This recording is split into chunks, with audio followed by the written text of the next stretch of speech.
Good morning, ladies and gentlemen. Welcome to my new video. And in today's video, we have an action-packed show lined up for you.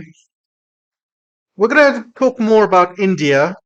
I know I spoke a bit about India in my last video, but it looks like things are really escalating in India. And look at these images, guys. Look at these images of queues, miles and miles of queues of Indians basically queuing up outside railways, petrol stations, and it's absolute chaos. Absolute chaos. I'm going to discuss this.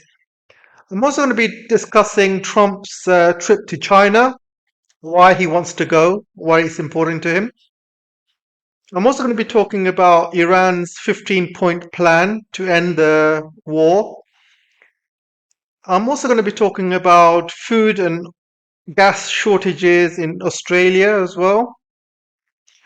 And I'm also going to be talking about the Baltic states and Ukraine and Russia.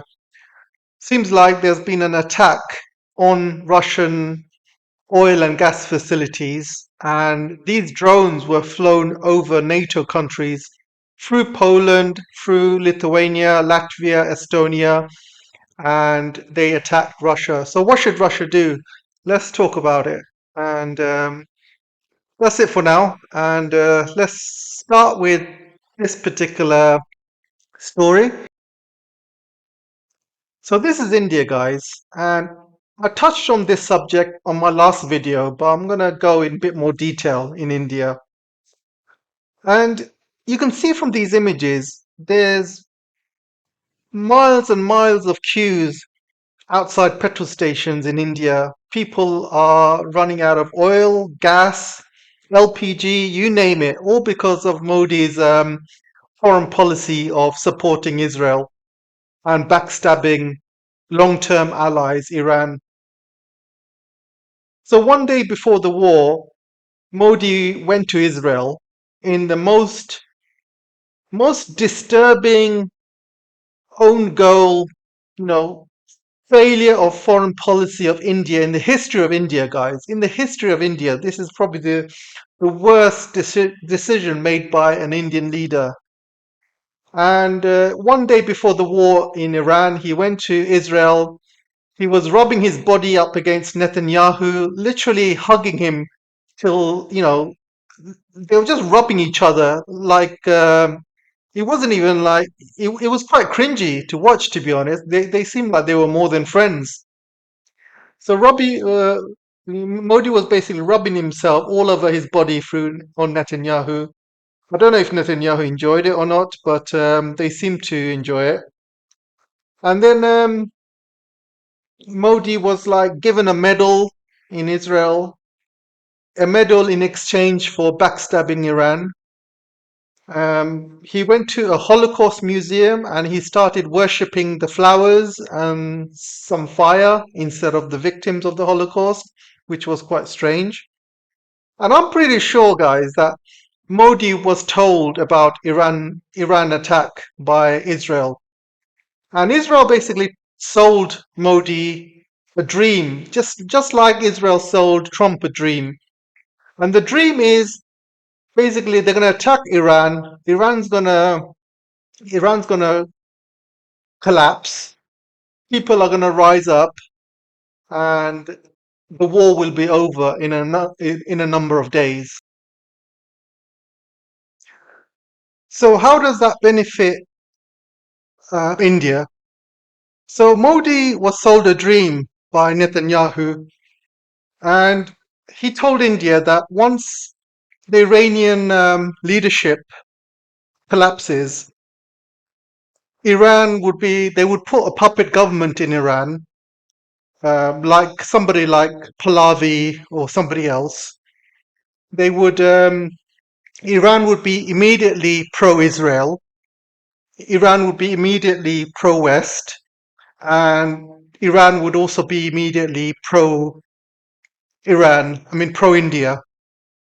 And because they would be pro-India, they would support India with any war with Pakistan, and also the fact that Pakistan would be surrounded by India on one side You got Afghanistan, who is very hostile to Pakistan at the moment, and on the other side, on the east, you have Iran, who's going to be very friendly towards Israel and India. That's a dream Modi was told. And the other dream Modi was told was that if Iran is toppled, then they would have some sort of link, trade link, going through the Hormuz Strait into Dubai, into Saudi Arabia, that will then link to Israel, and then Israel will link to Cyprus and Greece and into rest of Europe. And that would have some sort of Indian version of the Belt and Road going from Europe into India. And Modi was extremely excited when he heard this. He thought, yeah, India at last is going to be a superpower. I just have to stick with Israel and I have to stick with the United States. I'm going to be rubbing my body up against Netanyahu. I'm going to grab a medal from Israel. I'm going to show my support to Israel because the Iranian regime is going to topple. And then Modi gave away the Iranian ship details, which got sunk by the Americans and the Israelis. So Modi was completely on the Israeli side, and he didn't even show any neutrality whatsoever. He completely went on the Israeli side, completely. And and this is the result, guys. This is the result. Well, guess what? The Iranian leadership, or as the West likes to call it, regime, which I don't like. I don't like that word, by the way. So I'm going to say regime just because, not because I want to, but that's what the West thinks of the Iranian leadership. So according to them, the Iranian regime has not toppled. In fact, they killed the Grand Ayatollah Khomeini, but his son has been taken over. And his son is extremely hardline compared to his father. His father was actually quite moderate. He put a fatwa on the nuclear weapons, for example. He put limits on the missiles, like the ballistic missiles, they had limits. I believe it was about 2,000 kilometers or something. And father also didn't allow Iran to attack US bases in Iraq. And he was very, very moderate, guys. Very, very moderate. He wanted peace with the United States. And now his son has taken over, and his son basically lost his father to the United States airstrikes and the Israelis. He lost his wife. He's lost his one of his or two of his children. He's lost his sister. They basically killed his own family. So, do you expect him to do any kind of negotiation with the West? Is that something you guys would do if somebody kills your whole family? Are you going to be friendly with them? No way, guys. No way. So, the plan that Netanyahu had and Trump had has not worked. The leadership is still around. And this puts Modi in a really bad position because he's betted on the wrong horse. He was sold a dream, just like Trump was sold a dream with Netanyahu. Netanyahu sold Trump the dream, saying, the regime is going to collapse. All we need to do is attack Iran, bomb Iran for 2 days, and you will see everybody will rise up in Iran. There will be mass protests, and the regime will collapse. That's what they said to Trump. And Trump fell for it. And Modi has also fallen for it as well. And this is the result, guys. This is the result. There's no gas, oil, or LPG going into India. There was 2 or 3 ships that went into India, but that was because they made a deal for only 2 ships. And that deal was these ships can go to India, but India has to return some Iranian ships that that India has been holding, and also India has to pay toll fee.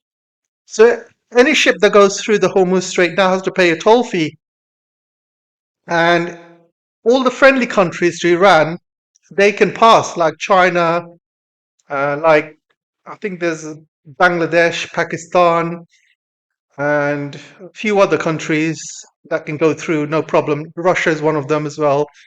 But countries friendly towards Israel, they have to pay a toll, and this is where India comes in.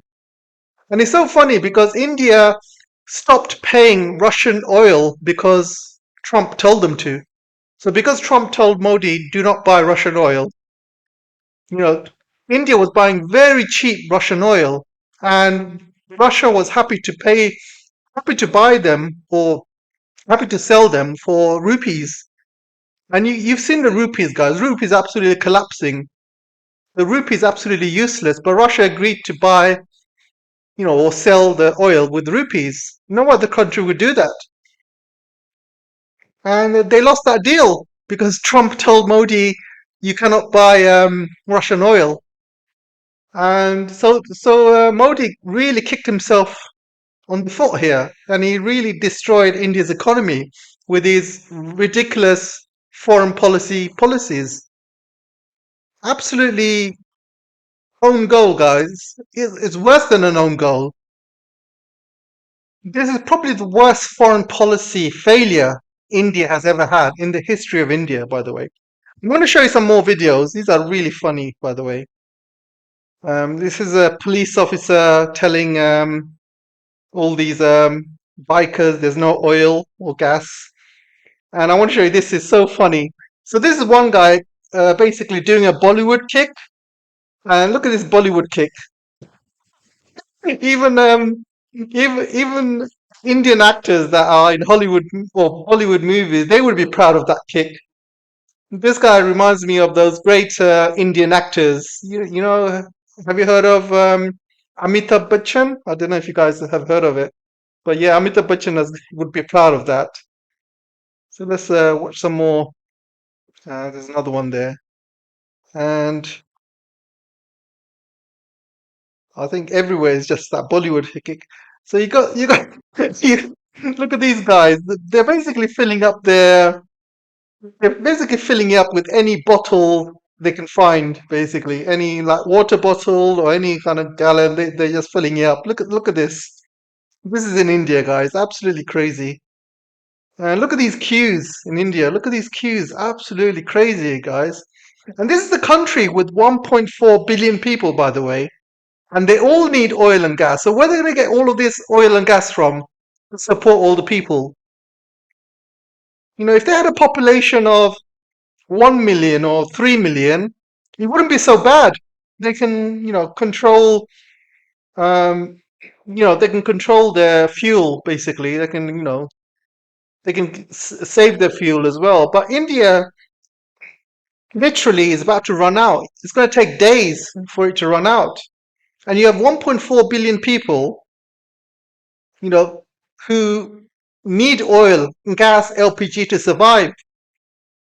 Because in India, they don't have gas or electricity pipelines going into people's homes. People have to cook food using LPG gas. And a lot of people drive bikes and cars, fuel. They need to go to factories, they need to travel, they need to work. So you can see the whole economy of India is about to collapse because they have no fuel. This is all Modi's fault, guys. All Modi's fault. Look at this. Look at this. Look at the queues here. Can you believe it, guys? This is all India's own fault. Do they not have any oil or gas reserves? They can't because they have 1.4 billion people and they have not invested in clean energy. Not like China. Obviously, they do have solar and you know and other things as well. But they really have not invested enough on clean energy, on solar, on wind. There really isn't enough in to support a population of 1.4 billion people. There really isn't, and this is the result. There's more of this. I mean, look at this. It's crazy, guys. Absolutely crazy. This is another fight. So funny. It's hilarious to watch, guys. They're just fighting over fuel. Absolutely hilarious. Yeah, guys. Absolutely crazy. This is all their own doing, all because of him, Modi. And people in India worship Modi, guys. Especially the Hindu mob, they absolutely worship him. He's like God to them. And why? He has destroyed India, literally destroyed India, made India into a laughing stock. Yet Indian people still treat him like he's some sort of god, some sort of savior. He is probably the worst leader India has ever had, ever in the history of India. It's much better to have British colonialism than this guy. I'm telling you that right now. Okay, guys, so let's move on to the next story. So Trump is going to China May 14th to 15th for a summit with President Xi. So why is he desperate to go to China? I'll tell you why he's desperate. Number one, he wants to use Iran and Venezuela as bargaining chips with China. So he's hoping by May 14th or 15th, he's hoping to put an end to the Iran war. And I think what he's hoping to do is either grab that Karg Island or grab large pieces of Iran oil fields and control the Hormuz Strait by May 14th and 15th. I think there is a possibility of a ground operation.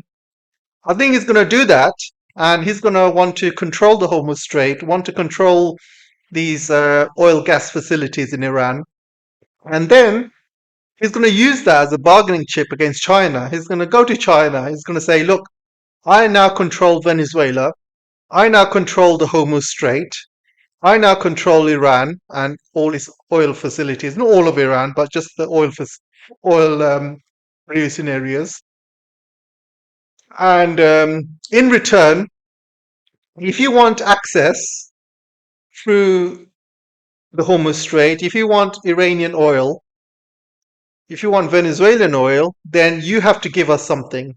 And I think what he wants, right, is Chinese rare earths.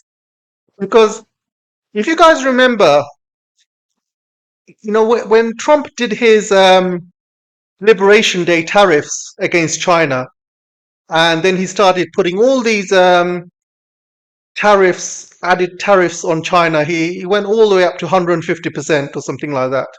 And China retaliated, not just with tariffs, but they also banned rare earths. And once they banned rare earths, then Trump and United States started panicking, and they had to immediately backtrack. And Trump had to tackle, and then Trump had to basically beg to the Chinese to get the rare earths. And China agreed to give America the rare earths, but not to the military, by the way. They agreed to give it for civilian use. And this agreement only lasts 1 year. So this agreement is due to finish around June. So 1 month before May 14th and 15th. So it's going to expire in June. So when it expires in June, that means America will not receive the dual use rare earth civilian use only, by the way. And already they are not getting the military use.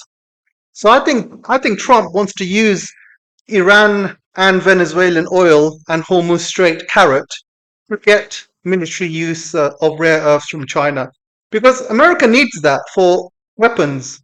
They need it for all their anti-aircraft Patriot missiles. They need it for their Tomahawks.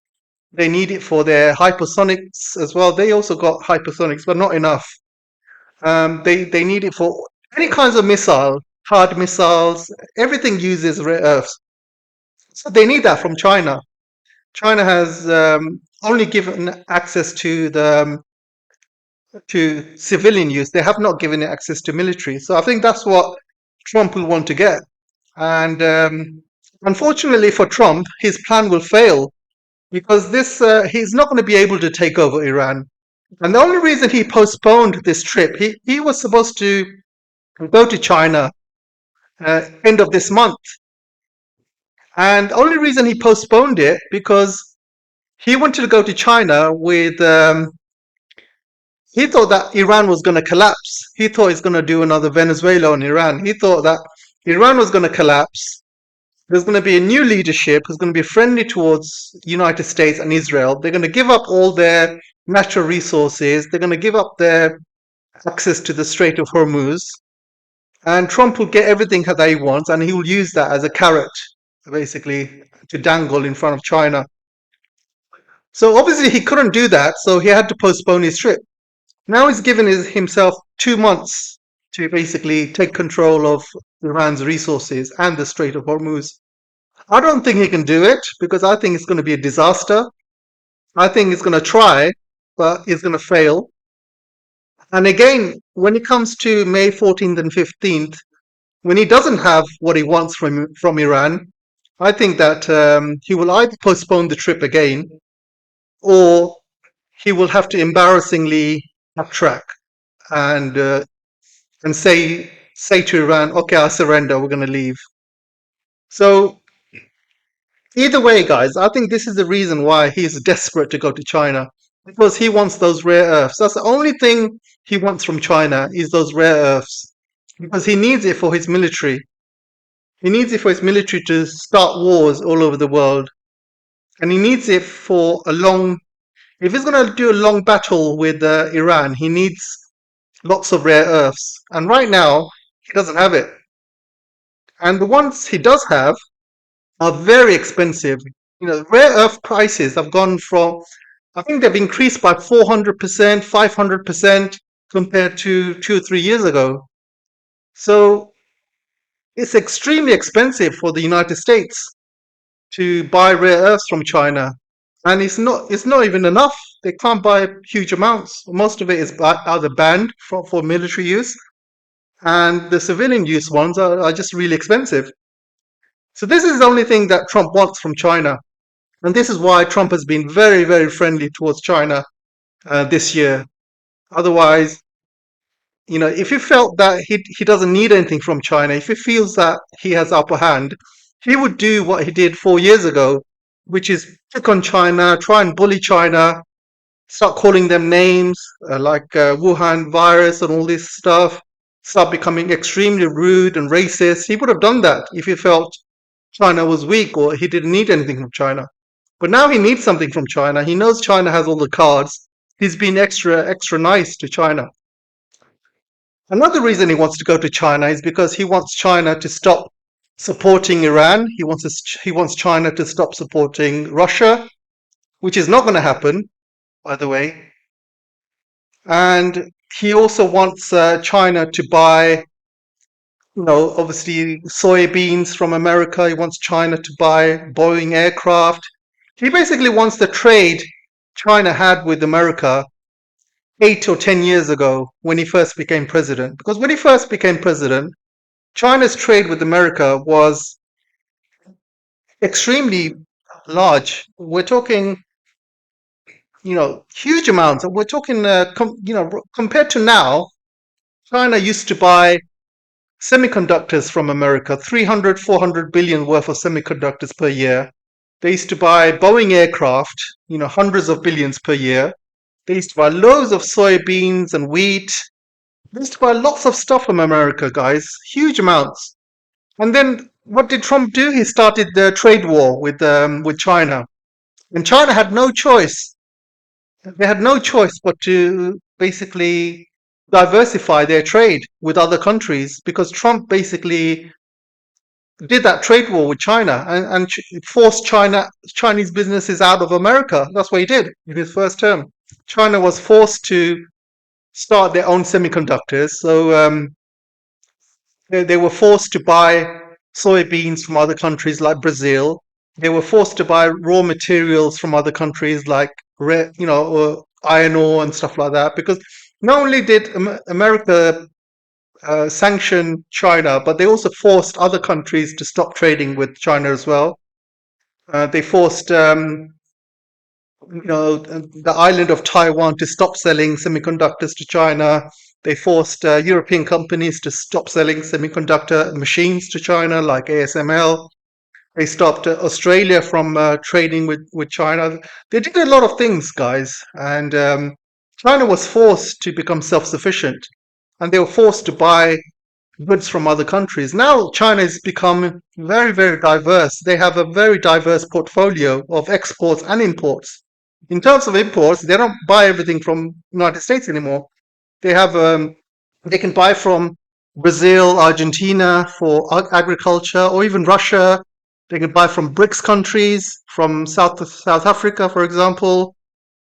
And for exports, they don't have to export goods to the United States anymore. Now they can export to everywhere around the world because Chinese products now, you know, they are not only cheap, but they're also better quality than compared to Western products.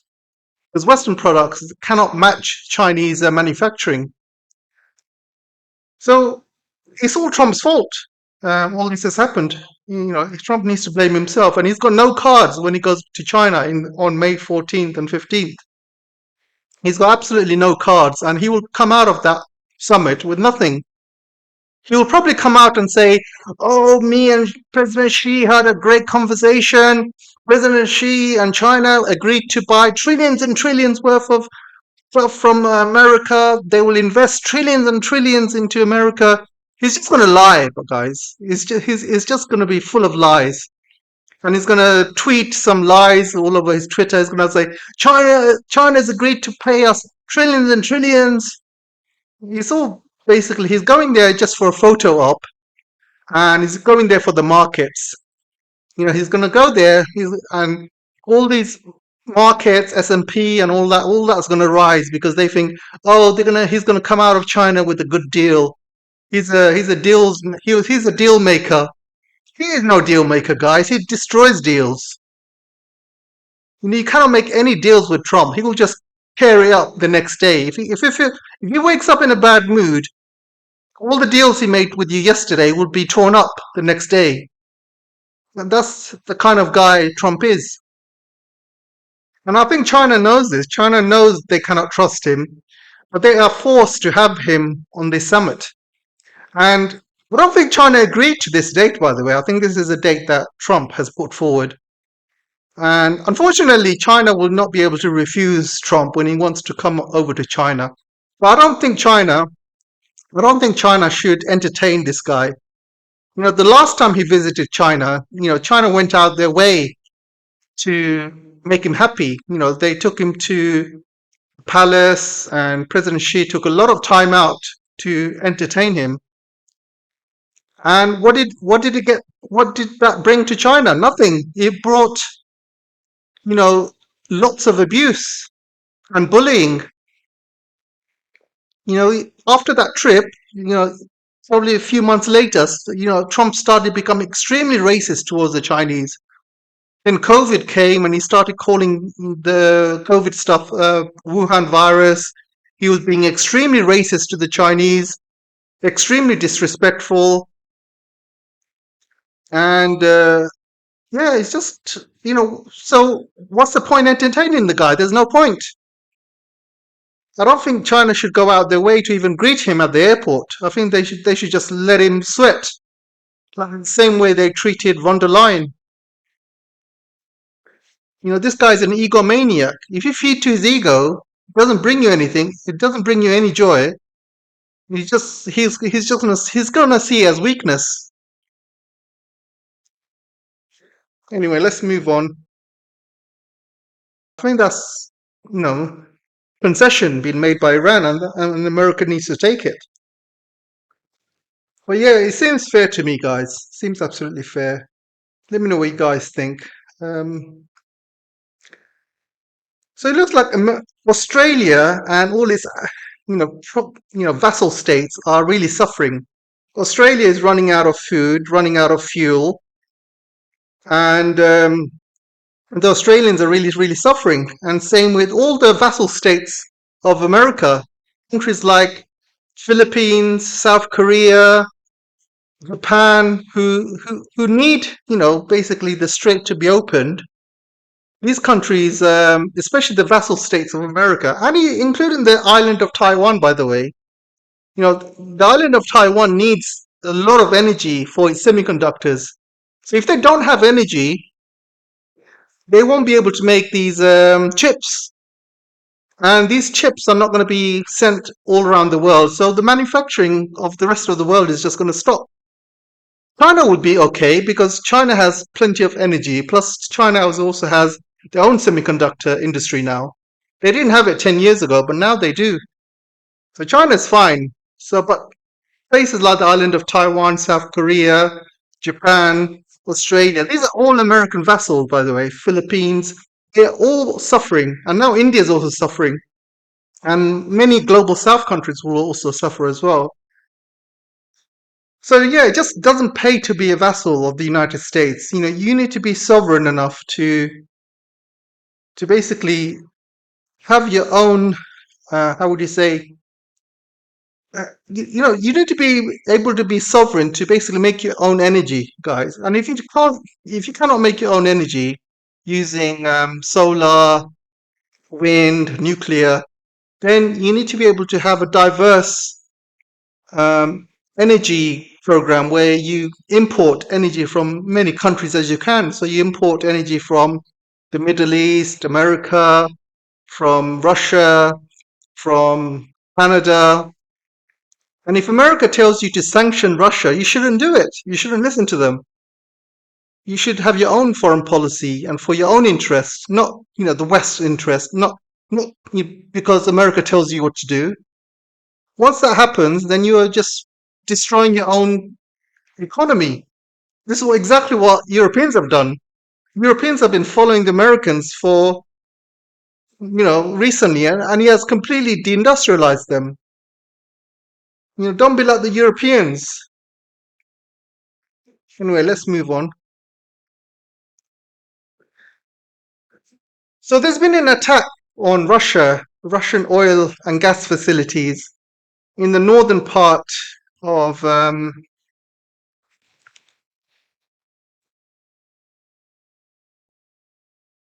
Anyway, guys, I wanted to talk about this attack on Russia, this attack from Ukraine that went through NATO countries and destroyed the Russian oil and gas facilities near St. Petersburg. And I wanted to talk about this, but I don't think I have enough time today. But I'm just going to summarize it. I think Russia should start attacking NATO bases all over the Baltic countries, and just like Iran has done. And I think it will teach them a really big lesson. And this is the time to do it because America is busy with Iran. NATO is finished because America has said that they don't want to be part of NATO anymore. I don't think America wants to pay NATO any more money. And the Europeans are pretty much broke, no money. So I think this is the best time for Russia to start attacking these NATO bases all across the Baltic region. And this is the best time to do it, guys. Be like Iran. Do what Iran is doing and start attacking these American or NATO bases. Get rid of them. That's what I think. Anyway, I'll talk about this more in another video because I'm running out of time. Take care for now, guys. Let me know what you guys think. See you soon. Bye bye.